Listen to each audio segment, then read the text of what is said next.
Number 1 भागीदारी विषय प्रवेश वीडियो नंबर 1 पहलू भागीदारी कोने कहेवाय के बे के बेथी वधु व्यक्तिओ अने 50 के 50 थी ओछा व्यक्तिओ भेगा थाय अने जे धंधो शरू करे एने कहेवाय भागीदारी पेटी। भागीदारी पेटीनो कायदो भारतमां 1932 થી અમલમાં આવ્યો, એટલે કે આ કાયદો અંગ્રેજો વખતે બનેલો, પણ હવે નવામાં જનરલી આમાં ઘણા બધા માઇનસ પોઈન્ટ હોવાથી હવે મોટા ભાગે ધંધો ભાગીદારી પેટીથી બહુ ઓછા લોકો શરૂ કરે છે। હવે બે કે બેથી વ્યક્તિઓ ભેગા થયા, પેટી શરૂ કરી, તો એ બધા વચ્ચે करारो थाय छे। हवे ए जे करारो थाय छे एने कहेवाय भागीदारी करारनामું। आ थियरी विद्यार्थी मित्रों जोशो तो पेज नंबर 2 માં ચોપડીમાં આપેલી છે। આપણે આ थियरी समजવાની। भागीदारी करारनामું તમે 11મા માં बीए માં ऑलरेडी आ वस्तु શીખી ગયા છો। આ ચેપ્ટરની અંદર આપણે ફરીવાર લઈએ છીએ। भागीदारी करारनामું શું છે?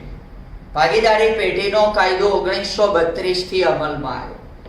આ કાયદામાં એવું કહ્યું છે કે ભાગીદારો વચ્ચે જે કરારો થાય છે, ભાગીદારી વચ્ચે જે કરારો થાય છે એ કરારો લેખિત પણ હોઈ શકે અને મૌખિક પણ હોઈ શકે।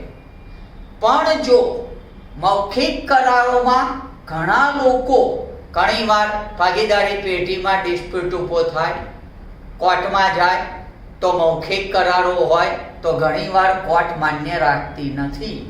એટલા માટે ભાગીદારી કરારનામું મૌખિક નહીં પણ લેખિત હોવું હિતાવહ છે। ધ્યાન રાખજો, ભાગીદારી કરારનામું લેખિત બનાવો તો પણ ચાલે, મૌખિક હોય તો પણ ચાલે, પણ લેખિત કરારનામું બનાવેલું હોય તો હિતાવહ છે। હવે આ કરારનામાની અંદર કઈ કઈ વસ્તુઓનો સમાવેશ થાય છે? કરારનામું જનરલી સ્ટેમ્પ પેપર ઉપર બને, મોટે ભાગે સ્ટેમ્પ પેપર તમે જોયેલા હશે।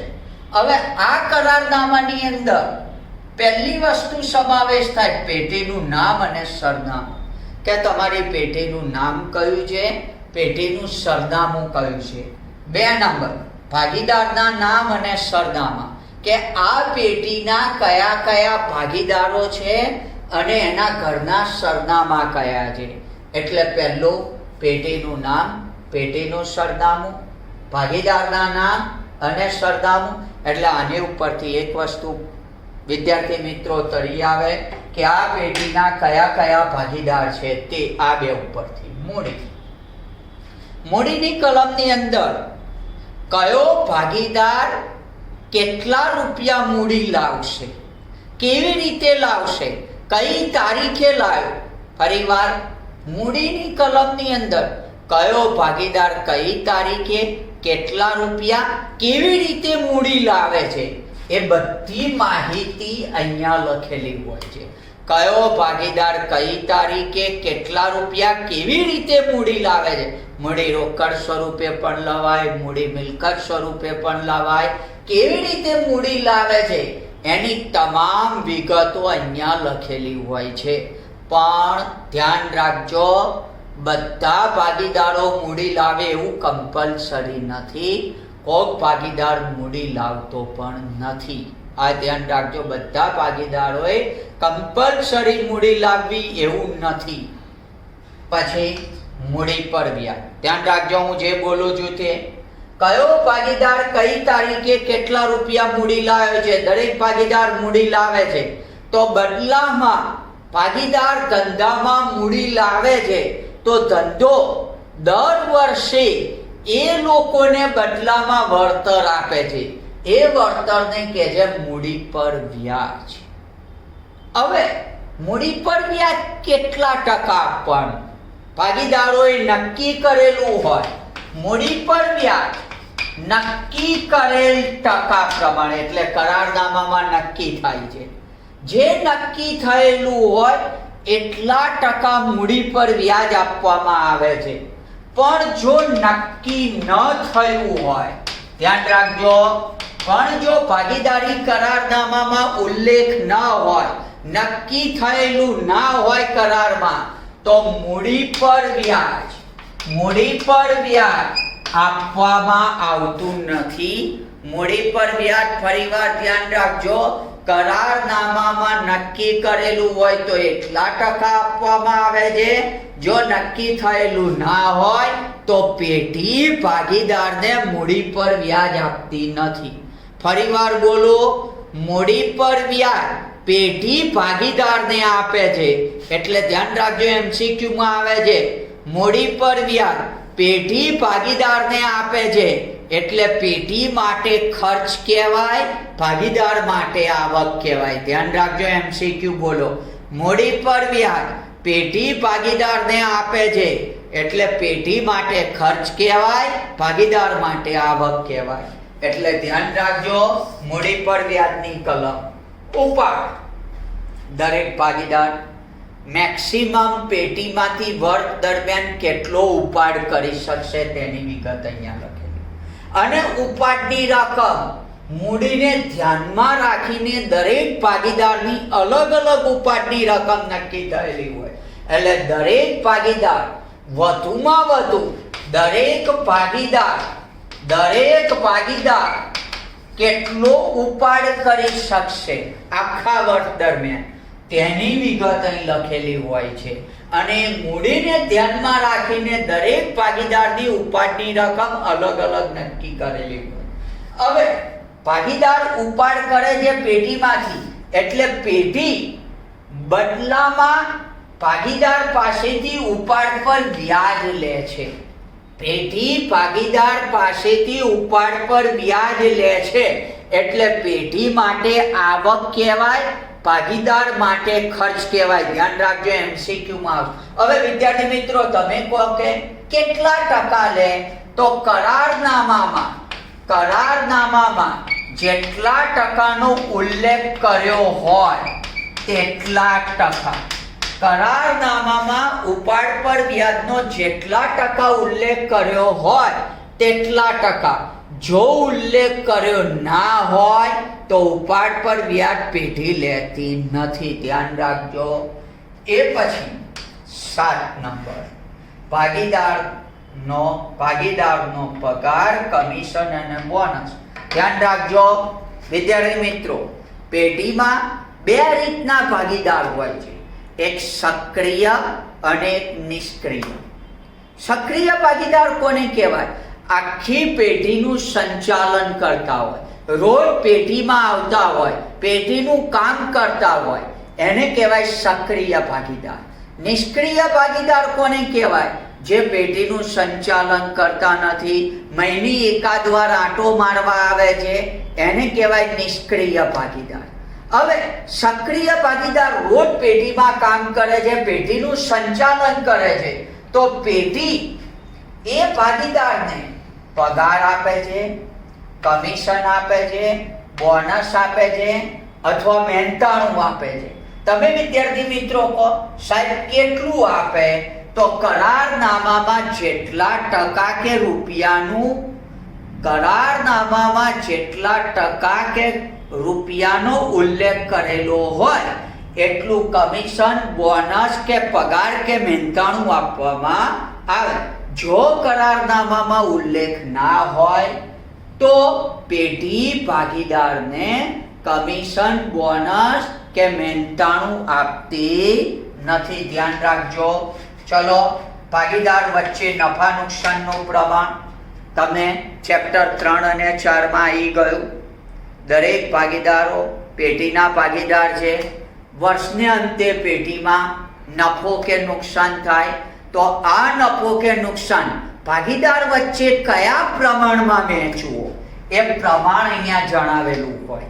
દર વર્ષે નફો કે નુકસાન થાય તો કયા પ્રમાણમાં નફો કે નુકસાન વહેંચવો અહીંયા નફા નુકસાનના પ્રમાણમાં જણાવેલું હોય. પણ વિદ્યાર્થી મિત્રો ધ્યાન રાખજો, જો નફા નુકસાનનું પ્રમાણ નક્કી કરેલું ના હોય, કરારનામામાં કોઈ ઉલ્લેખ કરેલો ના હોય, જો કોઈ ઉલ્લેખ ન હોય, નક્કી કરેલું ના હોય, તો સરખે ભાગે વહેંચાય છે. ધ્યાન રાખજો વિદ્યાર્થી મિત્રો, ધ્યાન રાખજો.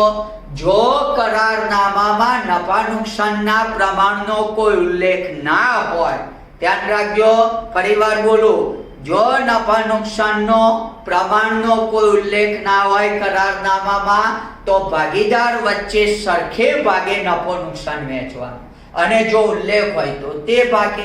ખાસ ધ્યાન રાખજો, આગળ દાખલામાં આનો ઉપયોગ આવશે. ભાગીદારની લોન પર વ્યાજ. ઘણીવાર પેઢીને પૈસાની જરૂર પડે છે. હવે પેઢી એવું વિચારે, હું બહાર બેંકો કે કોઈ પણ ફાઇનાન્શિયલ ઇન્સ્ટિટ્યૂટ જોડેથી લોન લઉં, એની કરતા પહેલા ભાગીદાર પાસેથી લોન લઉં. એટલે પેઢીને ઘણીવાર પૈસાની જરૂર પડે છે, તો પેઢી ભાગીદાર જોડેથી લોન લે છે. તો બદલામાં વળતર રૂપે પેઢી ભાગીદારને લોન પર વ્યાજ આપે છે. વિદ્યાર્થી મિત્રો, તમે કહો સાહેબ કેટલા ટકા વ્યાજ આપે છે? તો કરારનામામાં જેટલા ટકાનો ઉલ્લેખ હોય એટલા ટકા. સાંભળજો, કરારનામામાં જેટલા ટકાનો ઉલ્લેખ હોય એટલા ટકા. જો લોન પર વ્યાજ અંગે કરારનામામાં કોઈ ઉલ્લેખ ના હોય, તો પેઢી કમ્પલસરી 6% લોન પર વ્યાજ ભાગીદારને આપે. જો કરારનામામાં ઉલ્લેખ ના હોય તો કમ્પલસરી પેઢી 6% લેખે વ્યાજ આપે છે. એટલે ધ્યાન રાખજો વિદ્યાર્થી મિત્રો, આ કરારનામામાં જે વિગતો અંદર સમાવેશ થયેલો હોય, જે વિગત, એટલે આ કલમથી કરારનામું સ્ટેમ્પ ઉપર બનાવવામાં આવે છે. સ્ટેમ્પ ઉપર કરારનામું બન્યા પછી કરારનામાની નીચે દરેક ભાગીદારની સહી સાથે સહમતિ લેવામાં આવે છે કે અમે આ કરારનામાથી સહમત છીએ, અને નીચે દરેક ભાગીદારની સહી લેવામાં આવે છે. એટલે આ કરારનામું ઓકે થયું કહેવાય. એટલે કરારનામાની અંદર વિદ્યાર્થી મિત્રો ધ્યાન રાખજો, આ બધી વિગતો ફરીવાર કે કરારનામામાં કઈ વિગતોનો સમાવેશ થાય છે. પહેલા તો આપણે પ્રસ્તાવના શીખ્યા કે કરારનામું લેખિત પણ હોઈ શકે અને મૌખિક પણ હોઈ શકે, પણ લેખિત કરારનામું બનાવવું હિતાવહ છે. ધ્યાન રાખજો, પેઢીનું નામ અને સરનામું, ભાગીદારના નામ અને સરનામા, મૂડીની કલમ, મૂડી પર વ્યાજની કલમ, ઉપાડની કલમ, ઉપાડ પર વ્યાજની કલમ, ભાગીદારનો પગાર, કમિશન અને બોનસ, ભાગીદાર વચ્ચે નફા નુકસાનનું પ્રમાણ, ભાગીદારની લોન પર વ્યાજ. પણ યાદ રાખજો વિદ્યાર્થી મિત્રો ખાસ કે જો નફા નુકસાનનું પ્રમાણ દાખલામાં કે કરારનામામાં કોઈ ઉલ્લેખ ના હોય તો સરખે ભાગે વહેંચવાનું. જો લોન પર વ્યાજનો કોઈ ઉલ્લેખ ના હોય તો 6% લેખે વ્યાજ પેઢી ભાગીદારને આપે છે. આ વસ્તુ ધ્યાન રાખજો. ઓકે, અહીંયા થિયરી કમ્પ્લીટ થાય છે વિદ્યાર્થી મિત્ર, અને હવે આપણે દાખલા ઉપર આવીશું. દાખલા શરૂ કરીએ. ધ્યાન રાખજો, આ ચેપ્ટરની અંદરથી આપણે પહેલા થિયરી કરી, થિયરી પછી આ ચેપ્ટરમાં ધ્યાન રાખજો 2 વસ્તુ છે. એક નાના દાખલા, એટલે કે દાખલા નંબર 3માં કુલ 11 દાખલા આપ્યા છે. સાંભળજો, દાખલા નંબર 3માં કુલ 11 દાખલા આપ્યા છે, અને એ પછી મોટા દાખલા છે. આ મોટા દાખલા વાર્ષિક હિસાબની અંદર સમય જાય, ધ્યાન રાખજો. બીજું, આ ચેપ્ટરની અંદર નાના દાખલા જ વધારે કરવાના, ધ્યાન રાખજો. આ ચેપ્ટરની અંદર નાના દાખલા જ આવે છે, અને નાનો દાખલો આવશે, ધ્યાન રાખજો, સેક્શન સી માં 3 માર્કનો દાખલો આવશે. 21 નંબરનો દાખલો આવશે, ધ્યાન રાખજો. સેક્શન સી માં પહેલો જ દાખલો, નાનો દાખલો. એટલે વિદ્યાર્થી મિત્રો ધ્યાન રાખજો, આ ચેપ્ટરની અંદર ફક્ત અને ફક્ત MCQ 1 માર્કનું, BSQ 1 માર્કનું અને 3 માર્કનો દાખલો આવે છે, ધ્યાન રાખજો.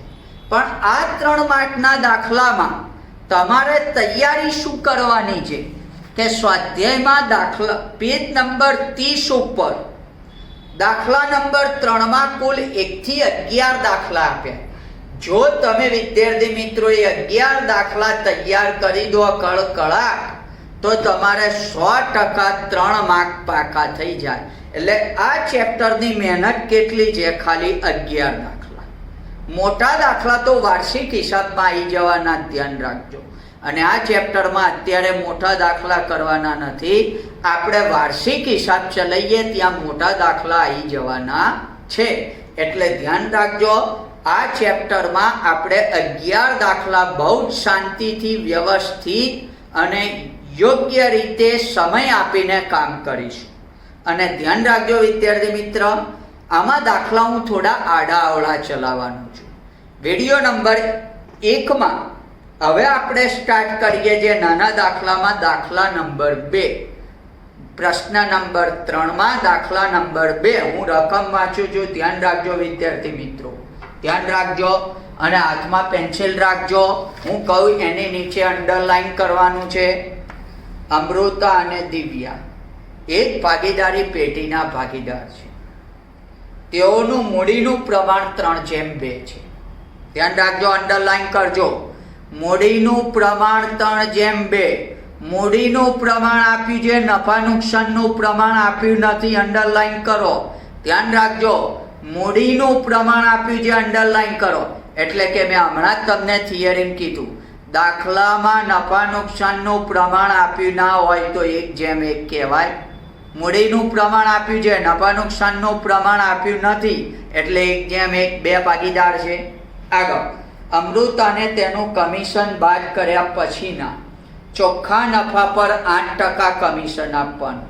જો પેઢીનો નફો 96,876 હોય તો અમૃતાને મળતી રકમ શોધો, અંડરલાઈન કરો. નાના દાખલા વિદ્યાર્થી મિત્રો ખાસ ધ્યાન રાખજો, જવાબમાં શું માગ્યું છે. જવાબમાં જે માગ્યું હોય આપણે એટલું જ આપવાનું, ઓછું નહીં અને વધારે બી નહીં.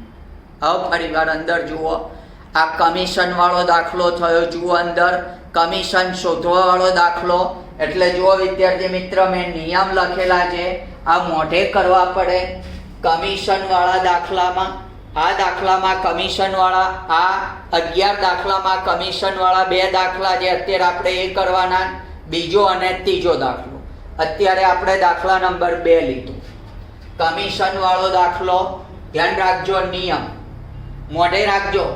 કમિશનમાં સૂત્ર ક્યારે કયું મુકાયા નિયમ ઉપર? જો દાખલામાં પેઢીનો નફો આપેલો હોય, જો દાખલામાં પેઢીનો નફો આપેલો હોય તો કમિશન શોધવા આ સૂત્ર, કમિશન બરાબર પેઢીનો નફો ગુણ્યા કમિશનનો દર છેદમાં 100 + કમિશનનો દર. ફરીવાર, દાખલામાં પેઢીનો નફો આપેલો હોય તો કમિશન શોધવાનું સૂત્ર આ, એટલે કે નીચે 100 + દર વાળું. જો દાખલામાં પેઢીનો નફો આપેલો ન હોય, જો દાખલામાં પેઢીનો નફો આપેલો ન હોય પણ ભાગીદારનો નફો આપેલો હોય, પેઢીનો નફો આપેલો ના હોય પણ ભાગીદારનો નફો આપેલો હોય, તો કમિશન શોધવા પેઢીનો નફો ગુણ્યા કમિશનનો દર છેદમાં 100. વિદ્યાર્થી મિત્ર, સૂત્રમાં જોવા જાવ ને તો એક જ વસ્તુ છે, આમાં નીચે 100 + દર છે, આમાં નીચે 100. કેવી રીતે યાદ રાખવાનું? પેઢીનો નફો આપેલો હોય તો નીચે 100 + દર વાળું સૂત્ર. પેઢીનો નફો ના આપેલો હોય, ભાગીદારનો નફો આપેલો હોય તો નીચે 100 વાળું સૂત્ર. અને બીજું વિદ્યાર્થી મિત્ર, આ જેટલા બી 11 દાખલા છે, મટીરિયલની અંદર હું ગણેલા મૂકું છું. કોઈ દાખલો ના આવડે તો અંદર જોજો, મટીરિયલની અંદર આ દાખલા ગણેલા હું મૂકું છું. જે ના આવડતું હોય એ જોઈ લેજો. અને આ બધા દાખલા વિદ્યાર્થી મિત્રો 2-2, 3-3 વાર ગણજો અને રેડી કરી નાખજો. ફિક્સ જ છે બોર્ડમાં. આ 11 માંથી જ એક દાખલો આવશે. ગયા વર્ષે એટલે કે માર્ચ 2020 ની પરીક્ષામાં કમિશન વાળો દાખલો આવ્યો હતો. વિદ્યાર્થી મિત્ર, માર્ચ 2020 માં કમિશન વાળો દાખલો આવેલો, ધ્યાન રાખજો. ચલો દાખલા નંબર 2. આપણે રકમ વાંચી. અંદર જુઓ, પેઢીનો નફો આપી દીધો છે. પેઢીનો નફો આપી દીધો છે એટલે સૂત્ર નંબર 1 વાપરીશું. પેઢીનો નફો આપી દીધો, સૂત્ર નંબર 1 વાપરીશું. ધ્યાન રાખજો. હવે પહેલી વસ્તુ જુઓ, દાખલામાં નફા નુકસાનનું પ્રમાણ નથી આપ્યું. 2 ભાગીદાર છે, અમૃતા. 2 ભાગીદાર અમૃતા અને દિવ્યા. પહેલા નફા, નાના દાખલા ગણો એટલે પહેલા નફા નુકસાનનું પ્રમાણ લખી નાખો. જો વિદ્યાર્થી મિત્રો, નફા નુકસાન અંદર મૂડીનું પ્રમાણ આપ્યું, નફા નુકસાનનું નથી. જ્યારે પણ દાખલામાં નફા નુકસાનનું પ્રમાણ આપેલું ના હોય તો 1:1 કહેવાય. ઓકે, હવે આપણે આવીએ કમિશન ઉપર. જો કમિશન શોધવાનું જ, અમૃતાનું કમિશન. અહીંયા લખીએ આપણે સૂત્ર નંબર 1. અમૃતાને મળતું કમિશન બરાબર પેઢીનો નફો નથી, પેઢીનો નફો આપ્યો છે. સૂત્ર નંબર 1 વપરાશે. પેઢીનો નફો ગુણ્યા કમિશનનો દર 100 + કમિશનનો દર. ધ્યાન રાખજો. ચલો વિદ્યાર્થી મિત્ર, સૂત્રમાં કિંમત મૂકી દઈએ. જો પેઢીનો નફો આપ્યો 96,876, કંઈ જ નથી, એકદમ ઈઝી વસ્તુ. ગુણ્યા જુઓ કમિશનનો દર આપણને આપ્યો છે 8%. 8 100 + કમિશનનો દર 8. ચલો 96,876 ગુણ્યા 8 ભાગ્યા 108 એટલે તમારું કમિશન આવશે 7,176. આયો અમૃતાને કમિશન. ધ્યાન રાખજો, અમૃતાનું કમિશન આવી ગયું. હવે વિદ્યાર્થી મિત્રો, આપણી પાસે જવાબમાં માંગ્યું છે શું? કે અમૃતાને મળતી રકમ. હવે તમે વિચારો, ભાગીદારી પેઢી છે તો દરેક ભાગીદારને નફો તો મળે જ વર્ષને અંતે. અહીંયા હજી નફો ફાળવ્યો નથી. નફો આપ્યો છે, ફાળવ્યો નથી. તો હવે પેઢીમાં ચોખ્ખો નફો કેટલો વધે? એને કહેવાય વહેંચણી પાત્ર નફો. વહેંચણી પાત્ર એટલે ભાગીદાર વચ્ચે વહેંચવાનો નફો. જનરલી ધ્યાન રાખજો, દરેક ભાગીદારને પેઢીમાંથી નફો તો મળે જ. આ ભાગીદારને અમૃતાને નફો પણ મળશે અને વધારાનું શું મળ્યું? એને કમિશન. એટલે આ ભાગીદાર સક્રિય ભાગીદાર હોવો જોઈએ. ધ્યાન રાખજો. હવે ભાગીદારને નફો કેટલો મળે છે એ જોઈએ. એ પહેલા આપણે શોધવું પડે વહેંચણી પાત્ર નફો.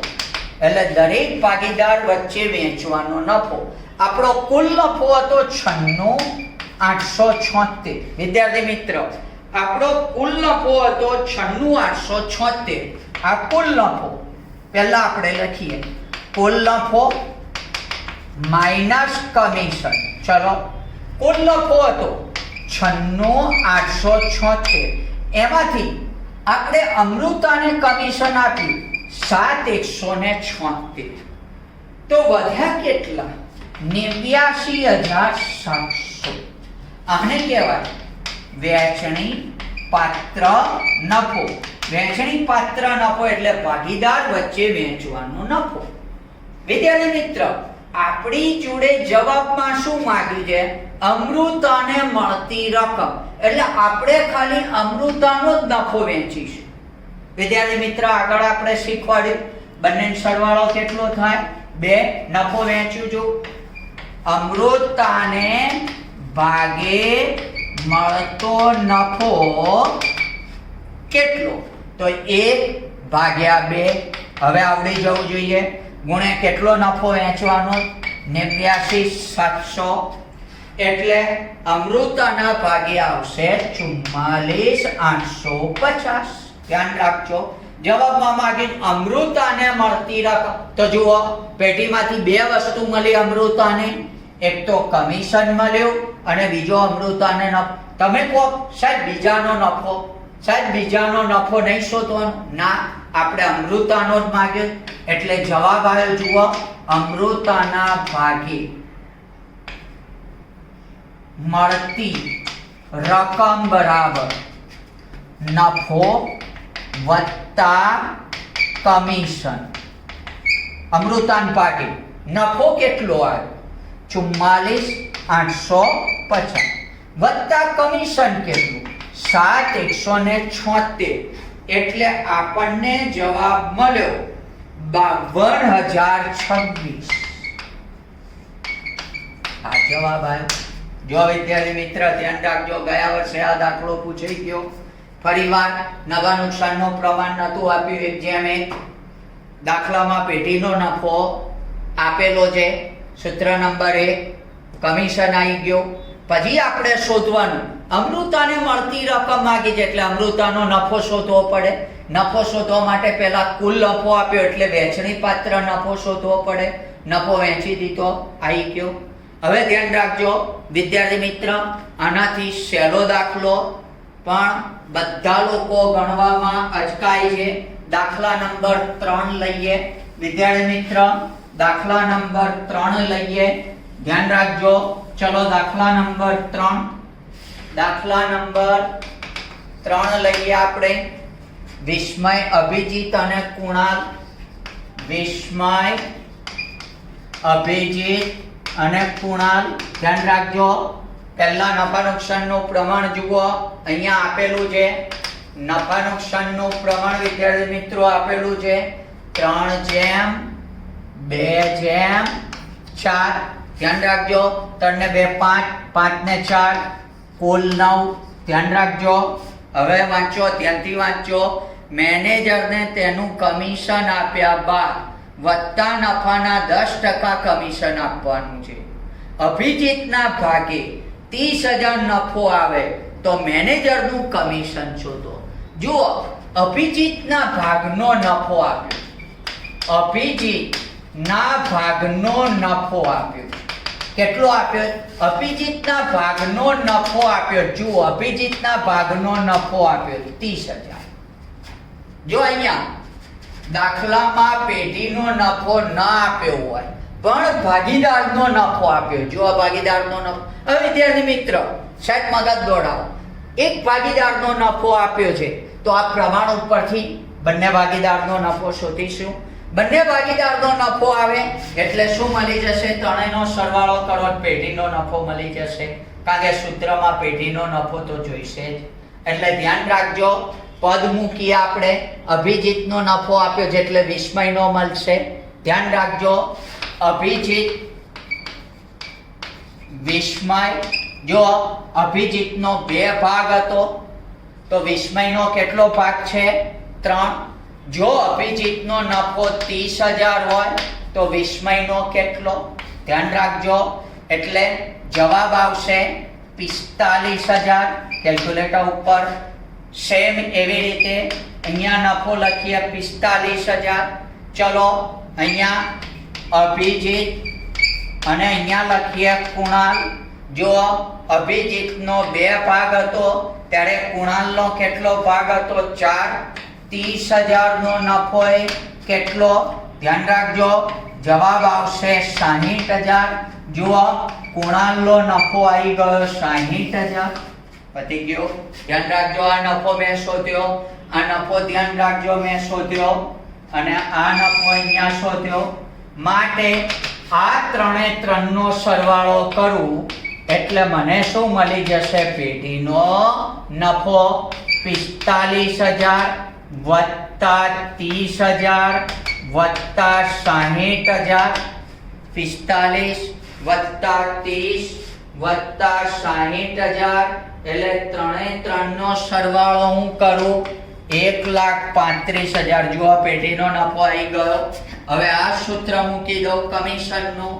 માટે મેનેજરનું કમિશન બરાબર સૂત્ર પેઢીનો નફો ગુણ્યા કમિશનનો દર છેદમાં 100, પેઢીનો નફો બરાબર, પેઢીનો નફો આવ્યો 1,35,000, કમિશનનો દર છે 10 છેદમાં 100, મેનેજરનું કમિશન આવી ગયું 13,500. જવાબમાં જુઓ આપણી પાસે મેનેજરનું કમિશન માંગ્યું. ફરીવાર દાખલાની અંદર પહેલા તો નફા નુકસાનનું પ્રમાણ આપી દીધેલું છે વિદ્યાર્થી મિત્ર.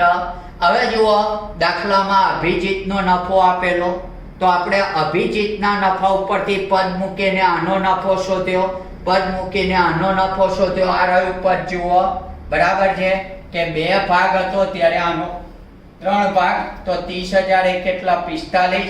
એ રીતે આપણે નફો શોધ્યો, ત્રણેયના નફાનો સરવાળો કર્યો, 45 + 30 + 60, કુલ નફો આવ્યો 135 પેઢીનો. મેનેજરનું કમિશન બરાબર પેઢીનો નફો ગુણ્યા કમિશનનો દર છેદમાં 100. એટલે ધ્યાન રાખજો વિદ્યાર્થી મિત્ર, કમિશન વાળા 2 દાખલા થયા. પેઢીનો નફો દાખલામાં આપેલો હોય ત્યારે પહેલું સૂત્ર, પેઢીનો નફો ના આપ્યો હોય, ભાગીદારનો નફો આપ્યો હોય ત્યારે બીજું સૂત્ર.